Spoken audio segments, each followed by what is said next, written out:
দুইটা ইংরেজি শব্দ একত্র হইছে ফুটবল। একটা শব্দ হইল ফুট আর একটা শব্দ হইল বল। ফুট শব্দের বাংলা অর্থ পা, আমরা আঞ্চলিক ভাষায় কই ফাও, কেউ কয় ঠ্যাং। গার আর গর্দনা এক কথা নি, এক কথা না, গার যে কথা গর্দনা এই কথা। ফুট অর্থ ফাও আর ফুট অর্থ ঠ্যাং এক কতই। ঠ্যাঙ্গের নামই ফুট, পায়ের নামই ফুট।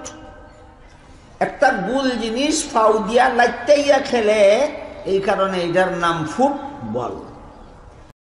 দুইটা ইংরেজি শব্দ একত্র হইছে ফুটবল। একটা শব্দ হইল ফুট আর একটা শব্দ হইল বল। ফুট শব্দের বাংলা অর্থ পা, আমরা আঞ্চলিক ভাষায় কই ফাও, কেউ কয় ঠ্যাং। গার আর গর্দনা এক কথা নি, এক কথা না, গার যে কথা গর্দনা এই কথা। ফুট অর্থ ফাও আর ফুট অর্থ ঠ্যাং এক কতই। ঠ্যাঙ্গের নামই ফুট, পায়ের নামই ফুট। একটা গুল জিনিস ফাউ দিয়া লাইতেইয়া খেলে, এই কারণে এটার নাম ফুটবল।